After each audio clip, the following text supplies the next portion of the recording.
Oi, turma do livro As Mais Belas Parábolas de Todos os Tempos, Alexandre Rangel, volume 2, no texto Esopo e a Língua. Esopo era um escravo de rara inteligência que servia à casa de um conhecido chefe militar da antiga Grécia. Certo dia em que seu patrão conversava com um outro companheiro sobre os males e as virtudes do mundo, Esopo foi chamado a dar sua opinião sobre o assunto, ao que respondeu seguramente: tenho a mais absoluta certeza de que a maior virtude da terra está à venda no mercado. Como? Perguntou o amo surpreso. Tem certeza do que está falando? Como pode afirmar tal coisa? Não só afirmo, como se meu amo permitir, irei até lá e trarei a maior virtude da terra. Com a devida autorização do amo, saiu Esopo e dali a alguns minutos voltou carregando um pacote pequeno. Ao abrir o pacote, o velho chefe encontrou vários pedaços de língua e, enfurecido, deu ao escravo uma chance para se explicar. Meu amo, não o enganei, retrucou Esopo. A língua é realmente a maior das virtudes. Com ela, podemos consolar, ensinar, esclarecer, aliviar e conduzir. Pela língua, os ensinos dos filósofos são divulgados, os conceitos religiosos são espalhados, as obras dos poetas se tornam conhecidas de todos. Acaso pode negar essas verdades, meu amo? Boa, meu caro, retrucou o amigo do amo. Já que você é desembaraçado, que tal trazer-me agora o pior vício do mundo? É perfeitamente possível, senhor. Com nova autorização de meu amo, irei novamente ao mercado e de lá trarei o pior vício de toda a terra. Concedida a permissão, Esopo saiu novamente e dali a minutos voltava com outro pacote semelhante ao primeiro. Ao abri-lo, os amigos encontraram novamente pedaços de língua. Desapontados, interrogaram o escravo e obtiveram dele surpreendentemente uma resposta. Por que se admiram de minha escolha? Do mesmo modo que a língua bem utilizada se converte numa sublime virtude, quando relegada a planos inferiores, se transforma no pior dos vícios. Por intermédio dela, tecem-se as intrigas, as violências. Por intermédio dela, as verdades mais santas, por ela mesma ensinadas, podem ser corrompidas e apresentadas como anedotas vulgares e sem sentido. Por intermédio da língua, estabelecem-se as discussões infrutíferas, os desentendimentos prolongados e as confusões populares que levam ao desequilíbrio social. Acaso podem refutar o que digo? Indagou Esopo. Impressionados com a inteligência invulgar do serviçal, ambos os senhores calaram-se, comovidos, e o velho chefe, no mesmo instante, reconhecendo o disparate que era ter um homem tão sábio como escravo, deu-lhe a liberdade. Esopo aceitou a libertação e tornou-se mais tarde um contador de fábulas muito conhecido da antiguidade e cujas histórias até hoje se espalham pelo mundo todo. Pois é, e como é que ele conseguiu a liberdade? Pela língua. Como é que ele conseguiu ser reconhecido mundialmente até nos dias de hoje? Pela língua. Então, ele provou por essa história que a língua realmente pode edificar a vida de uma pessoa, mas também pode corromper, também pode detonar a vida de alguém, né? Nossa língua, ela tem que ser usada para as coisas sublimes, para as coisas superiores. Aí sim, bem conduzido, ela também nos favorece. Mas quando utilizamos a língua para maledicência, para maldade, para que a gente desenvolva nas pessoas ou até em nós mesmos atos violentos, é a nossa derrocada. Então, na sala de aula, já que o canal é voltado para a criançada, né, para a educação, a gente tem que ter na mente que o professor, pai, mãe, nós somos norteadores de vidas. E através da nossa língua, nós podemos edificar a vida de outras pessoas que estão chegando aí, as crianças. Através das nossas atitudes, nós concretizamos o que a nossa língua fala. Se eu falo uma coisa e faço outra, na verdade eu estou confundindo a educação de um ser. Então a minha atitude tem que condizer com as minhas falas. O que eu digo, eu preciso primeiro fazer. Eu tenho que ser exemplo. Quando nós trabalhamos em sala de aula a questão de valores, princípios, nós temos, primeiro dia de aula, bem dizer, os combinados. Todo professor de ensino fundamental, principalmente, deveria ter em todos, mas principalmente o Fundamental 1, tem um cartazinho pendurado na sala de aula lá, os combinados, que é as palavrinhas mágicas. Por favor, com licença, obrigado. Por que se trabalha as palavrinhas mágicas? Porque é como você vai falar com o teu colega que vai dar boa convivência durante o ano inteiro. Olha como é importante a questão da fala. Em casa, nós ensinamos o filho a falar direito. Falar direito comigo, menino. O que é falar direito? É ter educação, cuidado com a fala, cuidado com o que você fala, como você fala. Ontem eu tive uma experiência que para mim é nova, né? Para algumas pessoas isso aí não é novidade nenhuma, mas para mim é nova. Eu sempre fui muito dura, ainda sou muito dura para muita coisa. Eu bato o pé e falo o que é certo, o que é errado, e tá baseado em quê? A minha moral, aquilo que eu desenvolvi ao longo do meu tempo. Se tá certo ou errado para a sociedade ou para as pessoas em volta, eu não sei, mas para mim o que é certo, o que é errado. Dentro do padrão que eu entendo do que é certo, o que é errado, a minha consciência.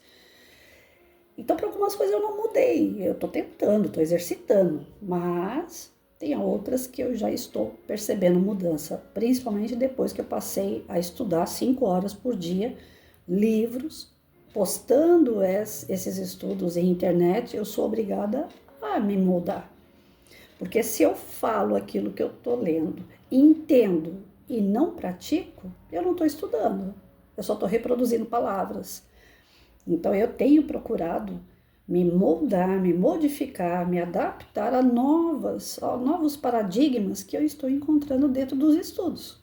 E que eu não encontrei minha vida inteira porque eu não me ative a esse detalhe, que era o estudo pessoal.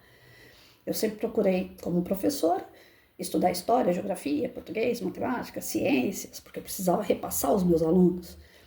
Ter valores, princípios, para adotar uma postura que meus alunos pudessem olhar e falar assim, a professora não está errando, eu também não posso errar. Mas não de ir a fundo nas reflexões do que é certo, o que é errado. O que é certo e errado eu ditava e eu cumpria, vamos dizer assim, né? E agora eu tenho feito muitos estudos, principalmente espírita, que tem mexido muito com a minha consciência, de perceber o quanto eu errei em pequenos detalhes, mas que nesses pequenos foram se tornando grandes, porque juntam um aqui, outro ali e tal, e cresce, né? E aí ontem eu tive uma experiência que eu achei assim, para mim, novidade, né? Eu conversando com uma pessoa, a pessoa falou assim, eu não quero conversar com determinada pessoa, porque o que ela fez não tem perdão. Gente do céu. Essa história de falar não tem perdão, da forma que foi falada, eu percebi assim, uma energia tão pesada naquela pessoa, de rancor, de raiva, de frustração, de ódio, que não era uma questão de indiferença. Para mim, tanto faz a existência dessa pessoa. Não, do tipo assim, o que ela fez não tem perdão. E a gente escuta isso dentro da doutrina espírita, quando a gente está numa sessão mediúnica, a gente escuta os espíritos que vêm do plano espiritual com raiva, com ódio, falar exatamente da mesma forma. O que aquele fulano fez não tem perdão. Ou seja, é algo que está tão preso dentro da pessoa que conforme fala, aquilo vem com peso, vem com aquele ar duro, né? E na hora eu entrei numa saia justa, que eu falei, o que eu vou dizer a essa pessoa? Falar que ela tá certa? Eu não posso apoiar a falta do perdão. Eu estaria indo contra aquilo que eu ando estudando. Aí eu falei para ele assim, você já percebeu que a pessoa talvez nem lembre de você e você tá aí segurando esse peso todo? Olha o peso da tua fala. Eu não perdoo porque não tem perdão o que a pessoa fez. Quem somos nós para não perdoar? Nós não erramos? Nós não falhamos? Nós não somos dignos de pedir perdão a Deus? E aquela parte do Pai Nosso onde a gente fala assim, Senhor, me perdoe à medida que eu perdoo. Se a pessoa não perdoa, como é que ela vai ser perdoada? Então, a nossa fala, ela tem um poder muito grande de energia, de peso na vida das pessoas. E aí, quando aquela pessoa falou, me deu aquele impacto, e eu tentei amenizar o impacto com palavras mais brandas. Se fosse em outro tempo, a Patrícia ia falar, isso mesmo, a pessoa te traiu, falou errado com você, falou torto com você, fez coisa errada pra você. Isso mesmo, não perdoa não, não vale a pena, é uma pessoa que é isso, que é aquilo outro. Se fosse em outros tempos, a Patrícia faria isso, sabia? Mas a Patrícia naquele momento pensou assim, não, o que tá falando é porque tem energia, se tem energia tem pensamento, se tem pensamento tá preso a isso. Eu vou tentar ajudar esse rapaz a tirar isso do coração. Uma fala minha não vai resolver, mas já é aquela gotinha que vai começar a mexer no líquido, né? Sabe quando cai aquele pinguinho no copo d'água e a água toda se turva? Falei, eu vou mexer com ele, né? Vou falar pra ele que não é assim. Aí quando a gente terminou a conversa, ele falou assim, nossa, gostei das coisas que você falou. Eu não pensava dessa forma. Aí eu falei, é a gotinha que tava precisando mexer naquela água parada, né? Tava virando lodo aquilo ali. Falei, que bom. Quem sabe dilui aquele sentimento, né? Às vezes uma gotinha pode fazer isso. Eu não posso duvidar de que uma palavra possa mexer com a vida de uma pessoa, porque mexe, tanto para o bem como para o mal. Então, vamos procurar, né, gente, no dia a dia, medir as palavras. Quando nossos pais falavam assim, meça bem as palavras que você vai dizer, porque depois você pode se arrepender. Eu não entendia muito bem isso. E hoje eu consigo compreender que as palavras realmente, elas têm um poder muito grande, para o bem e para o mal. E assim como elas podem nos libertar, como aconteceu com o Esopo, elas também podem nos prender. Porque são palavras ditas que vão sair por aí. E se entrar num jogo de telefone sem fio, essas palavras, elas crescem, elas se modificam. E quando vê, elas voltam para você de uma outra forma completamente diferente, prejudicando ou te auxiliando. Depende muito, muito daquilo que você propagou. Atenção, então, às palavras. Eu tive professora de didática na época da minha formação e ela também falava isso, né? Gente, o que se fala ao aluno fica para a eternidade. Como se fala, marca para a eternidade, né? Então, tomem cuidado de como e o que vocês falam para o seu aluno. O médico, ele vai lá numa cirurgia, se ele tiver qualquer erro médico, ele mata o paciente na hora. O professor, de acordo com aquilo que ele fala e como ele fala, é como se ele estivesse pingando veneno todos os dias em seus alunos. Ele mata de pouquinho em pouquinho. Então, aquele aluno que tem dificuldade, que o aluno fala assim, que o professor fala assim, esse aí não tem jeito, esse aí não vai aprender nunca, ele não quer aprender. Você está falando, reforçando uma negatividade que aquele aluno vai acreditar e vai ficar aquilo pro resto da vida. O meu marido, ele era canhoto. Na época que a gente estudava, que a gente era pequeno, onde ele morava, no litoral, a professora achava que quem escrevesse com a mão esquerda estava com o diabo no corpo. Existia esse preconceito.